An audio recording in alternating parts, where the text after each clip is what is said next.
हाँ, अब आ रही है। मैंने ये कहा। गुड इवनिंग दोस्तों, कैसे हैं आप लोग? पेपर देख के आपको कॉन्फिडेंस आया होगा और भरोसा भी मिला होगा कि आप जहां तैयारी कर रहे थे, जिस तरीके से कर रहे थे, पेपर उसी के अनुरूप आए होंगे। और जैसा कि मैंने आपसे वादा किया था, कहा था कि जो मैं क्वेश्चन सॉल्व करवा रहा हूं, डायरेक्ट भले ना पूछे जाए, लेकिन निश्चित रूप से यह आपको मदद करेंगे सही विकल्प तक पहुंचने में। तो फर्स्ट वाला पेपर भी देखा और ये वाला भी देखा। कुछ क्वेश्चन जो हैं वो तो डायरेक्ट पूछ लिए गए हैं, क्लास से ही पूछे गए हैं, और कुछ ऐसे प्रश्न रहे हैं जो आप वैचारिक आधार पे कर सकते थे, जो पढ़ने के बाद सॉल्व हो रहा था ना। तो चलिए, उम्मीद है आप लोगों का पेपर बेस्ट गया होगा, आप बेहतर करके आए होंगे। तो चलिए, अगर सॉल्व की बात करूं, जैसे कि पहला क्वेश्चन है। अगर पहले क्वेश्चन की बात करें तो कि इसका सही विकल्प क्या होगा, तो उस पे आज जैसे खोज परक अधिगम, जो अन्वेषण आधारित शिक्षण की विधि है, क्या अन्वेषण आधारित शिक्षण की विधि है, इसके द्वारा आरंभ की गई थी। आपसे पूछा जा रहा है किसके द्वारा आरंभ किया गया था। तो जो यह, अच्छा अच्छा, हाँ, जो हुआ है, तो आप लोग बस पेपर देख के आपको कॉन्फिडेंस आप लोगों को आया होगा ना, कि जो आप पढ़ रहे हैं, जिस दिशा में पढ़ रहे हैं, वो सही दिशा है। ईश्वर करे कल हूबहू ऐसे ही पेपर आए जैसा कि आप लोगों ने पढ़ा है सभी मित्र, ठीक है। तो जो इसका सही उत्तर है वह बी है, ठीक है। जो क्वेश्चन नंबर फर्स्ट है, उसका जो सही उत्तर है वह क्या है, बी है। तो इसको आपको ध्यान रखना है। फिर है, पर्यावरणीय पारिस्थितिकी में परिवर्तन के संबंध में पौधों के मौसमी गतिविधियों के समय को क्या कहा जाता है। आपसे पूछा जा रहा है पर्यावरण परिस्थितियों में परिवर्तन के संबंध में पौधों के मौसमी गतिविधियों के समय को क्या कहा जाता है। तो यह परिघटना विज्ञान कहलाता है। दो, इसको भी आप याद रखोगे, ठीक है, इसको भी आप याद रखोगे। फिर है, संघीय बजट के तहत पहली बार कल्याण हेतु सामाजिक सुरक्षा स्कीम का प्रस्ताव दिया गया है। तो वह किसके लिए दिया गया है? संघीय बजट में पहली बार जो कल्याण हेतु 25-26 के बजट में कल्याण हेतु जो सामाजिक सुरक्षा स्कीम का प्रस्ताव दिया गया है। अच्छा, इसका साइज इंक्रीज कर दे, दिख नहीं रहा है, ओके, कर दे रहे हैं।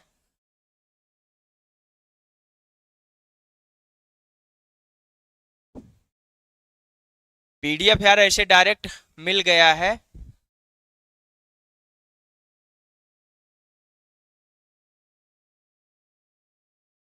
अब दिख रहा है?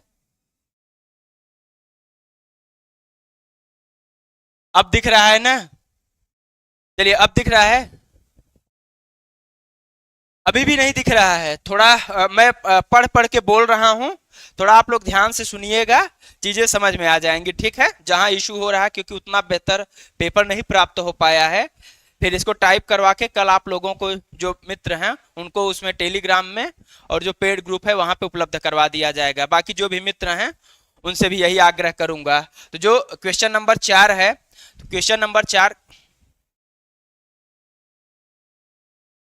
कि गीगाबाइट शब्द का तात्पर्य क्या है? 1024 गीगाबाइट, 1024 मेगाबाइट, 1024 बाइट्स, 1024 किलोबाइट। तो जो इसका क्वेश्चन नंबर 4 का सही उत्तर है गीगाबाइट, जिसका अर्थ ही है जीबी।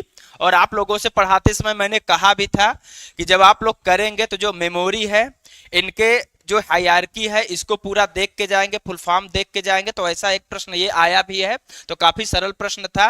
फिर क्वेश्चन नंबर अगर हम 5 पे आए, तो क्वेश्चन नंबर 5 आपसे पूछा जा रहा है कि जब कोई जहाज, आपको इसमें क्या करना है, कथन और कारण के रूप में बताना है कि जब कोई जहाज नदी से निकलकर समुद्र में प्रवेश करता है तो वह कुछ ऊपर उठ जाता है, ठीक है।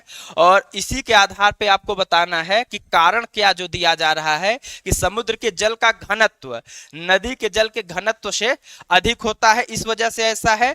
और साइंस वाले में, जो साइंस वाला आपको हमने कराया था, वहां पे ये प्रश्न हुबहू आया भी है, अगर आप लोगों को याद हो तो। जो इसका सही उत्तर है ए आर, दोनों सही हैं और ए इसकी सही व्याख्या कर रहा है, ठीक है। तो समुद्र के जल का घनत्व नदी के जल के घनत्व से अधिक होता है, इसकी वजह से वहां पे जैसे ही वह ऊपर पहुंचता है तो ऊपर उठ जाता है। फिर अगर हम अगले प्रश्न पे आए, अगली पीडीएफ है, सॉरी, तो इसके बारे में हाल ही में हम लोगों ने अभी भी डिस्कस किया था।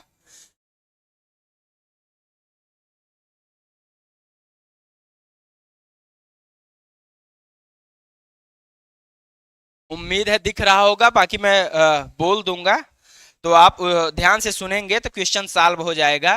क्वेश्चन नंबर 5 है, एक तरह की बेरोजगारी जिसमें किसी व्यक्ति का किसी कार्य में होना या न होना कोई अंतर नहीं डालता है, यह कैसी बेरोजगारी है? क्या वो प्रच्छन्न बेरोजगारी है, क्या वो मौसमी बेरोजगारी है, क्या वो अल्प रोजगार है, या औपचारिक बेरोजगारी है? यह आपसे पूछा जा रहा है, यह आपसे पूछा जा रहा है। और हाल ही में हम लोगों ने इसके बारे में डिस्कस किया था और आपके सिलेबस में भी था यह। तो जो इसका सही उत्तर है वह क्या है? प्रच्छन्न बेरोजगारी। प्रच्छन्न बेरोजगारी जैसे अधिकतर हम कृषि ग्रामीण क्षेत्रों में देखने को मिलता है। कृषि में घर के सभी लोग 2 बीघे खेत में लगे हैं, और जबकि सभी लोगों की, नहीं दिख रहा है क्या?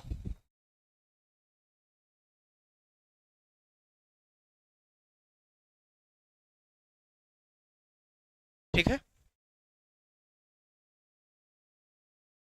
ठीक ठीक। अरे यार,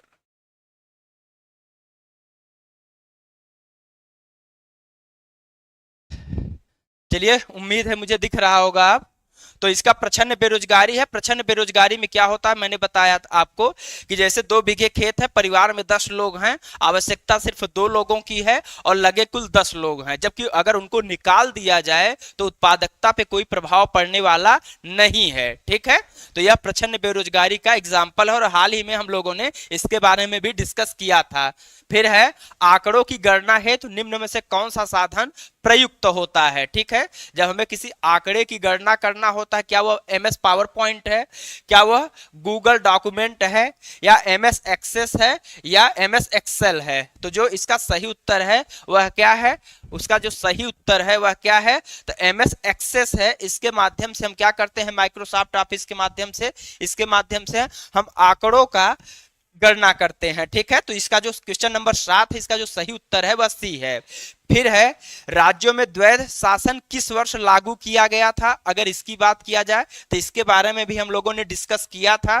तो आपसे पूछा जा रहा है, क्या वो 1937 है, या 1935 है, या 1909 है?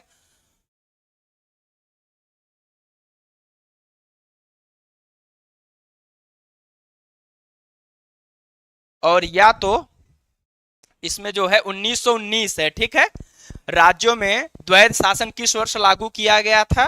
तो राज्यों में जो द्वैध शासन लागू किया गया था वह 1919 में लागू किया गया था। भारत शासन अधिनियम जो 1919 का था उसमें इसको लागू किया गया था। इसके बारे में हम लोगों ने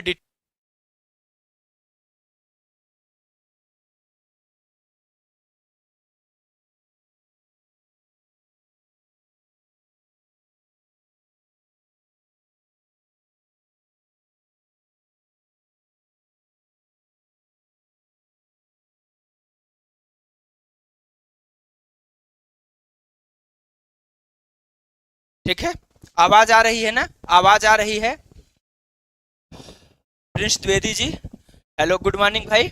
उसके बाद जो है, उसके बाद जो है अगला प्रश्न है, राज्यों में दैत शासन, इसका 1919।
हेलो, हेलो, चेक करिए वहां पे।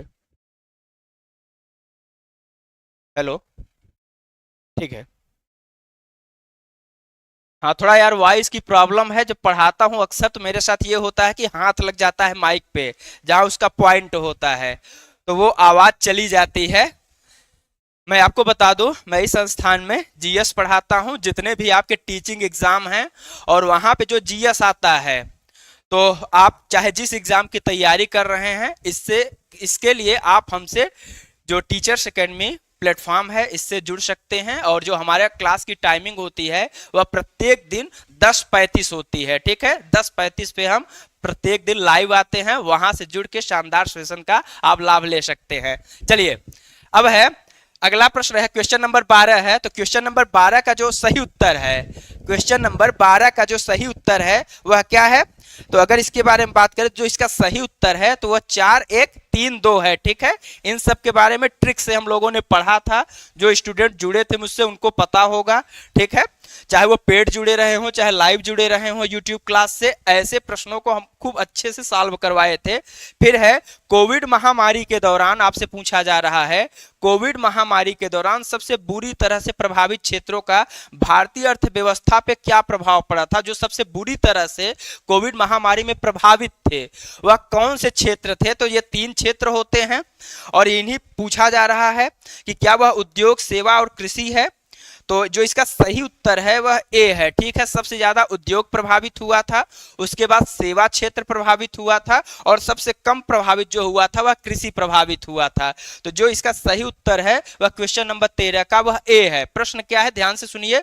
कोविड महामारी के दौरान सबसे बुरी तरह प्रभावित क्षेत्रों का क्रम भारतीय अर्थव्यवस्था के संदर्भ में आपको चयनित करना है, ठीक है। तो जो अर्थव्यवस्था के क्षेत्र होते हैं, 3 क्षेत्र होते हैं, प्राथमिक, द्वितीयक, तृतीयक। तो प्राथमिक क्षेत्र में आता है कृषि, द्वितीयक क्षेत्र में उद्योग और तृतीयक क्षेत्र में सेवा आता है। तो पूछा जा रहा है कि सबसे ज्यादा प्रभावित कौन हुए थे, ठीक है, इसके बारे में आपसे पूछा जा रहा है।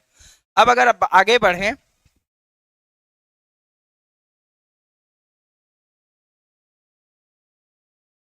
तो क्वेश्चन नंबर जो 14 है, अगर इसके बारे में बात किया जाए तो जो इसका सही उत्तर है वह क्या है? निम्नलिखित में से कौन सा एक मानव प्रतिभागियों को शामिल करने वाले शोध का प्राथमिक नैतिक विचार है? निम्नलिखित में से कौन एक मानव प्रतिभागियों को शामिल करने वाला शोध का प्राथमिक और नैतिक विचार है? क्या प्रतिभागियों की गोपनीयता बनाए रखना है? दूसरा है उन्नत शोध पद्धतियों का प्रयोग करना है। तीसरा है सांख्यिकी महत्व को सुनिश्चित करना है और चौथा है विशाल प्रतिदर्श आकार प्राप्त करना है। तो प्रश्न क्या पूछा जा रहा है? मानव प्रतिभागियों को शामिल करने वाले शोध का प्राथमिक नैतिक विचार क्या होता है? तो इसका जो प्राथमिक और नैतिक विचार होता है, उनकी गोपनीयता को बनाए रखना है, ठीक है। उनकी गोपनीयता को बनाए रखना है, इसको आपको ध्यान रखना है। फिर आते हैं अगले प्रश्न पे। फिर यहाँ पे कुछ उतना साफ नहीं है, थोड़ा आप ध्यान रखेंगे तो हो जाएगा।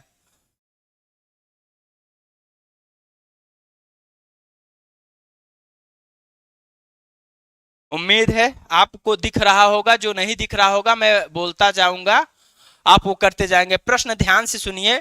प्रश्न है, निम्नलिखित वायुमंडलीय गैसों को उनके आयतन प्रतिशत, लिखा हुआ है यहाँ पे, जो आपको नहीं दिख रहा है, जो नहीं दिख रहा मैं वो बोल दे रहा हूं। निम्नलिखित वायुमंडलीय गैसों को उनके आयतन प्रतिशत के घटते क्रम में व्यवस्थित करना है। अभी हाल ही में इसके बारे में हम लोगों ने डिस्कस किया था ना, 2-4 दिन की क्लास थी, वहां आप देखेंगे तो ये सब क्वेश्चन मिल जाएंगे। प्रश्न क्या है?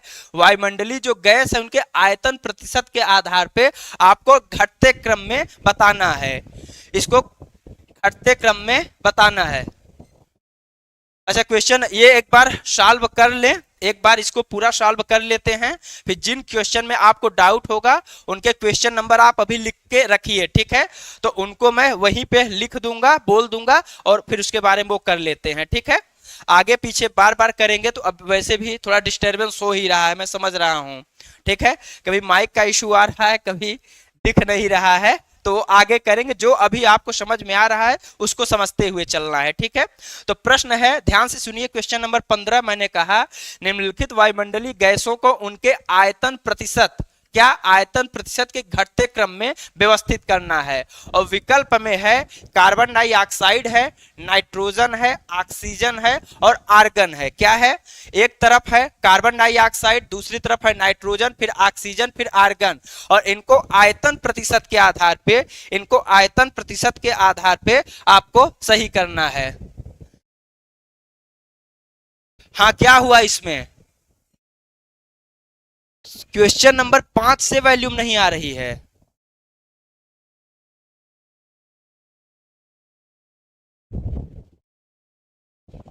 अच्छा ठीक है, क्वेश्चन नंबर 5 से नहीं आ रहा है, चलिए यहां से सॉल्व करवाना है, यहां से वॉल्यूम नहीं आ रही है। चलिए ठीक है, अब अभी आ रही है ना।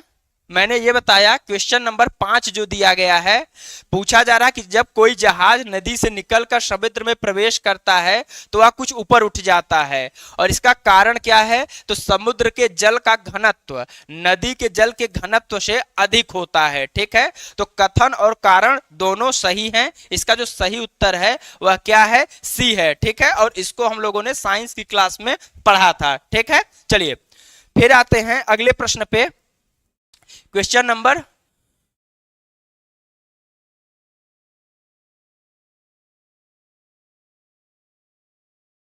क्वेश्चन नंबर जो है 6 जो है, एक तरह की बेरोजगारी जिसमें किसी व्यक्ति का किसी कार्य में होना या न होना कोई अंतर नहीं डालता है, वह क्या कहलाता है। तो यह बेरोजगारी का प्रकार आपसे पूछा जा रहा है, क्या वह प्रच्छन्न बेरोजगारी है, क्या वो मौसमी बेरोजगारी है, या वो अल्प रोजगार है, या वह औपचारिक बेरोजगारी है, इसके बारे में आपसे पूछा जा रहा है। तो ऐसी बेरोजगारी जो अगर उसमें जितने लोग लगे रहे, जितने की आवश्यकता नहीं भी है, उनके उनके ना रहने से अगर उत्पादकता पे कोई प्रभाव नहीं पड़ रहा है, तो ऐसी बेरोजगारी को हम प्रच्छन्न या छिपी हुई बेरोजगारी कहते हैं। तो जो इसका सही उत्तर है वह क्या है, जो इसका सही उत्तर है वह ए है, जो इसका सही उत्तर है वह ए है। स्पेशली यह ग्रामीण क्षेत्रों में, कृषि क्षेत्र में देखी जाने वाली बेरोजगारी है, और यह टॉपिक बहुत इंपॉर्टेंट है। जिनका कल एग्जाम है वह बेरोजगारी वाले टॉपिक को जरूर पढ़ के जाएंगे। ठीक है, गरीबी और बेरोजगारी, इसमें आपको पढ़ना क्या है, गरीबी में जैसे कितने प्रकार की गरीबी होती है, बेरोजगारी कितने प्रकार की होती है यह पढ़ना है। और दूसरा डायमेंशन जो गरीबी में आपको याद रखना है, तो जो महत्वपूर्ण समितियां हैं, जैसे रथ समिति हुआ, दंडेकर समिति हुआ, तेंदुलकर समिति हुआ, तो इन समितियों को आप पढ़ के जाओगे, इन समितियों को आप पढ़ के जाओगे और काल क्रमानुसार याद करके जाओगे। ये 2 चीज आपको करना है। ठीक है, ये आपको 2 चीज करना है। अच्छा 12 से फिर आने लगा था। हाँ यार, यही है कि इस तरफ इसका भी इशू है और उस तरफ कमेंट वाला भी इशू हो जाता है। लेकिन चलिए, अगर आप लोग साथ देंगे तो दोनों लोग मैनेज करेंगे, हो जाएगा, कोई बात नहीं। फिर क्वेश्चन नंबर 7 पे आते हैं। तो आंकड़ों की गणना है तो निम्न में से कौन सा साधन प्रयुक्त होता है। अगर मैं आंकड़ों की गणना की बात करूं तो इसमें जो होता है वह एमएस एक्सेस होता है। एमएस एक्सेस के माध्यम से हम आंकड़ों की गणना करते हैं, या माइक्रोसॉफ्ट ऑफिस का प्रकार है, इसको आपको याद रखना है। फिर हम लोगों ने इसके बारे में भी पढ़ा था डिटेल में कि राज्यों में द्वैध शासन किस वर्ष लागू किया गया था।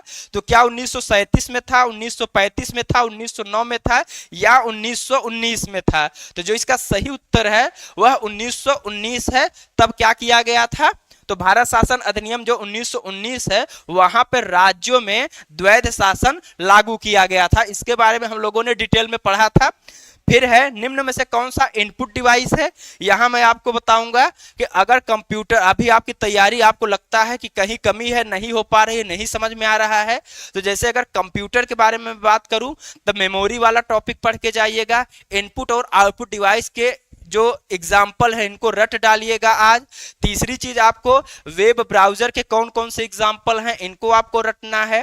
फिर उसके बाद जो ऑपरेटिंग सिस्टम है इनके क्या एग्जाम्पल है, इनको आपको रट के जाना है। मुझे उम्मीद है यहां से एक दो प्रश्न जरूर बनेंगे और जैसा मैंने उम्मीद किया था वैसे प्रश्न देखने को भी मिले हैं। ठीक है, तो जिसका सही उत्तर है निम्न में से कौन सा इनपुट डिवाइस है, तो वह बार कोड रीडर जिसे हम बीसीआर बोलते हैं। ठीक है, बार कोड रीडर क्या है, एक प्रकार का इनपुट डिवाइस है। आप पेन उन लिए होंगे तो देखेंगे मैग्नेटिक पट्टी आपके पीछे लाइनिंग वाली लगी होगी। ठीक है, उसी के माध्यम से उसमें उस प्रोडक्ट के बहुत सारी डिटेल होते हैं। फिर अगर हम अगले प्रश्न पे आए तो अगला प्रश्न जो है वह आपसे पूछा जा रहा है कि जो स्वच्छ भारत, ध्यान से सुनना, अगर नहीं दिखाई दे रहा है तो सुनते हुए चलेंगे तो चीजें आपको याद हो जाएंगी। क्वेश्चन नंबर 11 पूछा जा रहा है कि जो स्वच्छ भारत अभियान है इसकी शुरुआत कब की गई थी, तो इसकी शुरुआत जो की गई थी वह 2 अक्टूबर 2024 को की गई थी। और पूछा क्यों गया है, 10 साल होने वाले हैं, इस 10 साल हो गए हैं इस योजना को लागू किए हुए, इसलिए एग्जाम में पूछा गया है। भारतमाला परियोजना हो सकता है उसका भी 10 साल हुआ है, तो वहां से प्रश्न आ जाए तो उसको भी थोड़ा देख लीजिएगा। ठीक है, चलिए, और एक दो जो चर्चित योजनाएं हैं यूपी गवर्नमेंट की या जो अदर हैं, जो आप वीडियो पिछला हमारा देखेंगे तो वहां कुछ महत्वपूर्ण चर्चित योजनाओं के बारे में भी मैंने डिस्कस किया है, तो उनको देख के आप अपनी तैयारी को बेहतर कर सकते हैं। फिर आए, अगर हम अगले प्रश्न पे आए, अगले प्रश्न पे आए, सही है ये,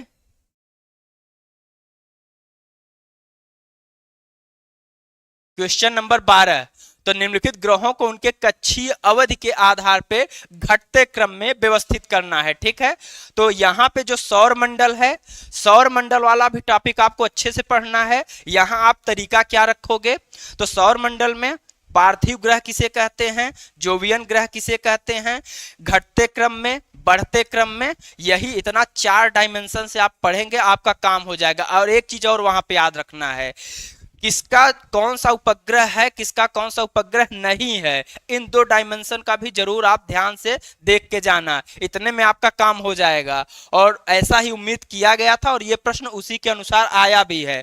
तो क्वेश्चन नंबर 12 की अगर बात किया जाए,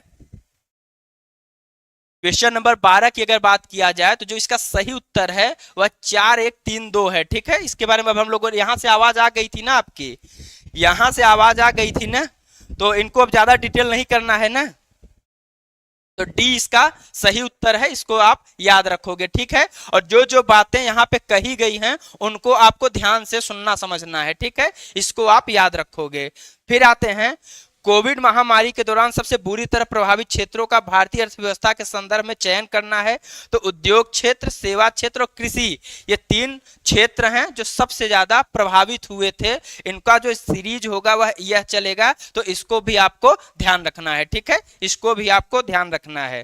फिर आते हैं क्वेश्चन नंबर 15 पे कि निम्नलिखित वायुमंडलीय गैसों को उनके आयतन प्रतिशत के घटते क्रम में व्यवस्थित करना है, तो सबसे ज्यादा जो पहले नंबर पे आएगा वह नाइट्रोजन है, नाइट्रोजन के बाद फिर ऑक्सीजन है, ऑक्सीजन के बाद फिर कार्बन डाइऑक्साइड है और आर्गन है। तो जो क्वेश्चन नंबर 15 है इसका सही उत्तर जो है वह बी होगा। ठीक है, इसको आप याद रखोगे और इसके बारे में भी हम लोगों ने पढ़ा था।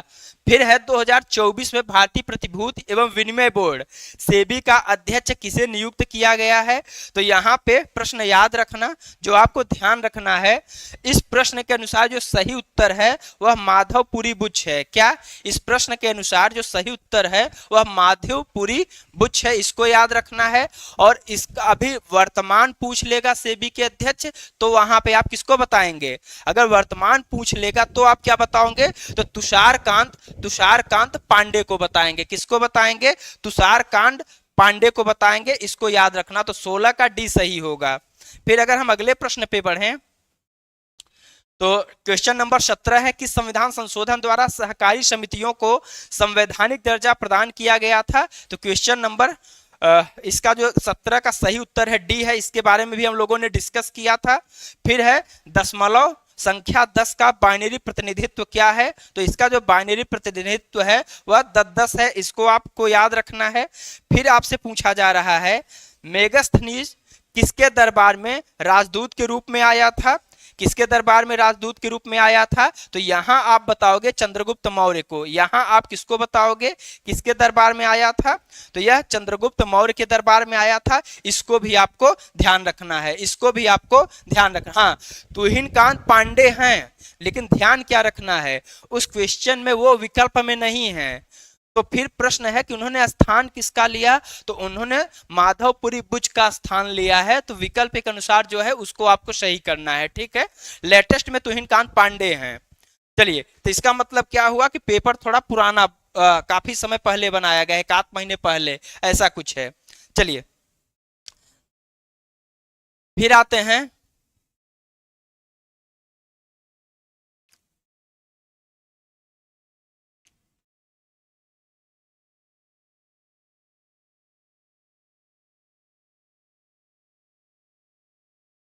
क्वेश्चन नंबर मैं 20 बोल दे रहा हूं, ध्यान से सुनिए। प्रश्न है, जो प्रश्न पूछा जा रहा है वह है किस शहर में पैरा एशियाई खेल 2023 आयोजित किए गए थे? किस शहर में पैरा एशियाई खेल 2023 आयोजित किए गए थे?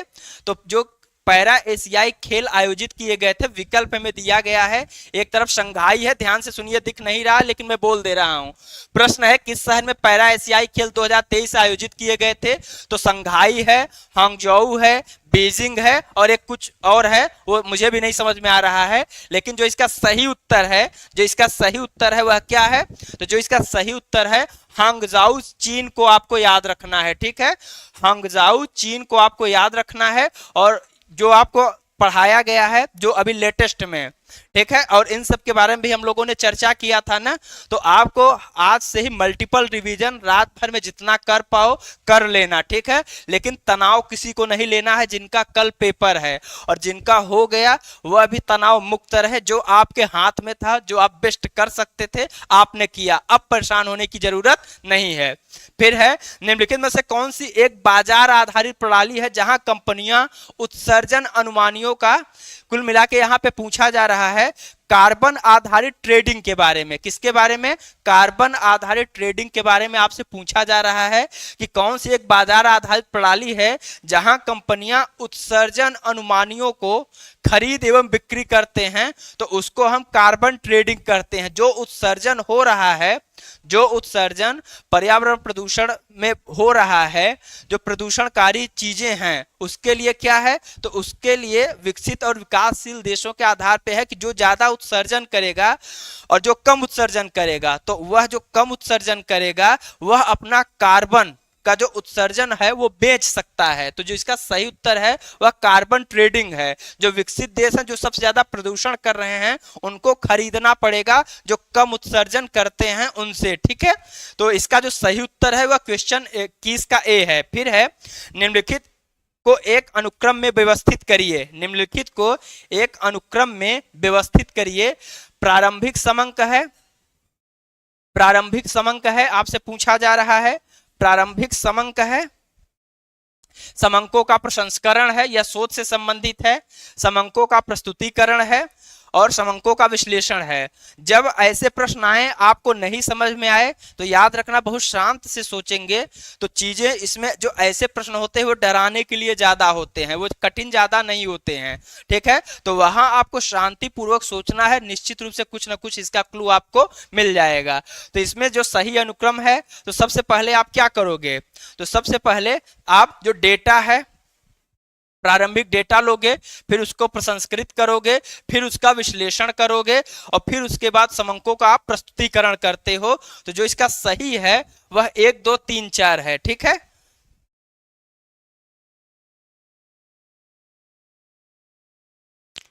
इसका जो सही उत्तर 1 3 2 4 है, सॉरी, इसका जो सही उत्तर है वह 22 का ए है। क्वेश्चन 22 का ए है, इसको आपको याद रखना है। सबसे पहले प्रारंभिक समंक है, उसके बाद आपको समंकों का विश्लेषण करना है, फिर उसको आप प्रसंस्कृत करते हो और फिर उसको आप प्रस्तुत करते हो। तो क्वेश्चन नंबर 22 का जो सही उत्तर है वह ए है, इसको आपको ध्यान रखना है।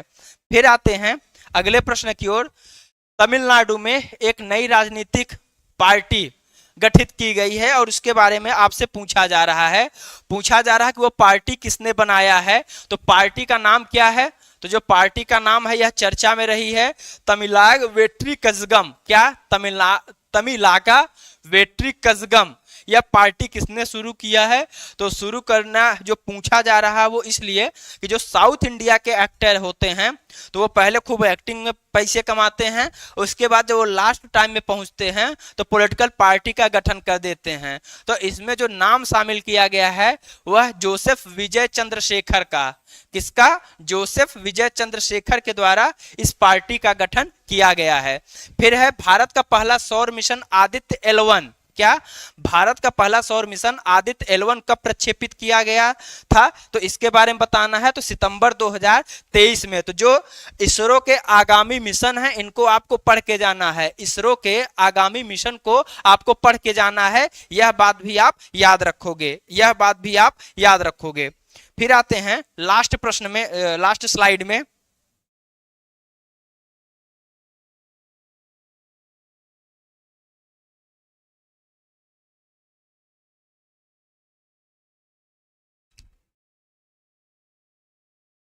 तो जो क्वेश्चन नंबर 25 है, क्वेश्चन नंबर जो 25 है उसमें आपसे पूछा जा रहा है कि कार्टेजिना प्रोटोकॉल निम्नलिखित में से इसका संबंध किससे है? क्या ओजोन परत के संरक्षण से है, या विरासत स्थलों से है, या जीवित संशोधित जीवों से है, या आर्द्र भूमि से है? ये चार विकल्प दिए जा रहे हैं। प्रश्न क्या है? कार्टेजिना प्रोटोकॉल का संबंध किससे है? तो याद रखना जीवित संशोधित जीवों से है, इसका यह सही उत्तर होगा। फिर क्वेश्चन नंबर 26 आपसे पूछा जा रहा है, यूजीसी जो है विश्वविद्यालय अनुदान आयोग की कौन सी पहल उच्च शिक्षा में डिजिटल लर्निंग की चुनौतियों का समाधान करने के लिए लक्ष्य रखती है? तो इसका जो सही उत्तर है वह भारतीय राष्ट्रीय डिजिटल लाइब्रेरी है, इसको आपको याद रखना है। इसका जो सही उत्तर है वह डी है। फिर आते हैं क्वेश्चन नंबर 27 में, निम्नलिखित में से कौन सा विषय समवर्ती सूची में नहीं है? तो जो समवर्ती सूची में नहीं है वह लोक स्वास्थ्य नहीं है, इसको याद रखना। जो लोक स्वास्थ्य है यह राज्य सूची का विषय है। लोक स्वास्थ्य जो है वह किसका विषय है? राज्य सूची का विषय है, इसको आप याद रखोगे। और अगला प्रश्न है कि किस तिथि को अखिल भारतीय कांग्रेस समिति की, किस तिथि को अखिल भारतीय कांग्रेस समिति की बैठक में गांधी जी के बारे में पूछा जा रहा है कि किस तिथि को अखिल भारतीय कांग्रेस समिति की बैठक में गांधी जी ने कांग्रेसियों से भारत के विभाजन को स्वीकार करने को कहा था? तो 3 जून है, 4 जून है, 14 जून है और 12 जून है। तो जो इसका सही उत्तर है वह 4 जून है और 3 जून को इसकी क्या हुई थी? घोषणा कर दी गई थी। 3 जून को इसकी घोषणा कर दी गई थी। फिर पूछा जा रहा है कि सोशियोमेट्रिक टेस्ट जो है, क्या? सोशियोमेट्रिक टेस्ट जो है, जो सोशियोमेट्रिक टेस्ट है इसका प्रयोग सर्वप्रथम किसने किया था? क्या एवं एडवर्ड ने किया था, J.L. मेरिनो ने किया था, J. डेविस ने किया था, या A.J. रईस ने किया था? तो जो इसका सही है, क्वेश्चन नंबर 29 का जो उत्तर सही है वह बी है। ठीक है, इसका किसने किया था? तो इसका किया था J.L. मेरिनो ने। किसने किया था? J.L. मेरिनो ने किया था, वह सही होगा। फिर आते हैं लास्ट प्रश्न में, जो हमारा लास्ट प्रश्न है। लास्ट प्रश्न पूछा जा रहा है, भारतीय संविधान के किस अनुच्छेद के तहत शिक्षा के अधिकार को मौलिक अधिकार के रूप में गारंटी दी गई है? तो अनुच्छेद 21 का ए है। क्या है? अनुच्छेद 21 का ए है। तो मेरे हिसाब से इतने सही उत्तर थे। तो आप जिनका हो चुका है पेपर वो मित्र मिलान कर लेंगे और चीजें सब सही दिशा में होंगी। थोड़ा पेपर ब्लर आ रहा था, मैं समझ रहा हूं, लेकिन कोशिश मैंने ये किया था कि आपको उसको पढ़ पढ़ के बताया जाए, तो जो पिछले वाले मित्र जो इनका पेपर हो चुका है उनकी भी सहायता हो जाए और जो आगे जिनका पेपर है तो वह भी अच्छे से तैयार हो जाएं। तो आप सभी मित्रों को आगामी सफलता के लिए हमारी टीम की तरफ से, हमारी तरफ से ढेर सारी शुभकामनाएं। Best of luck. लास्ट में मैं यही कहूंगा कि सफलता के अगर निकट पहुंचना है इस समय तो वह सबसे सही रणनीति क्या होनी चाहिए? तो मैं आपसे कहूंगा कि उसके लिए 5 बातें आपको ध्यान में रखना है। पहला, तनाव नहीं लेना है। दूसरी बात, तनाव नहीं लेना है। और तीसरी, चौथी और 5वीं बात मुझसे कहेंगे तो मैं कहूंगा multiple revision, multiple revision, multiple revision, और कोई विकल्प नहीं है। तनाव से बचिए और मल्टीपल रिवीजन करिए। ऑल द बेस्ट आप सभी मित्रों को। और जो पेड वाले मित्र हैं उनसे बता दूं जो पेड वाले मित्र हैं, जो पिछली हमारी क्लास कल वाली हो चुकी है, वहां पे मैं कुछ मैसेज कर दूंगा, तो उन टॉपिक को एक बार जरूर देख के वो जरूर जाएंगे, ठीक है। तो उसको चेक कर लेंगे, आधे एक घंटे बाद मैं वहां पे मैसेज पोस्ट कर दूंगा, ठीक है। तो ये आपको ध्यान रखना है। धन्यवाद भाई।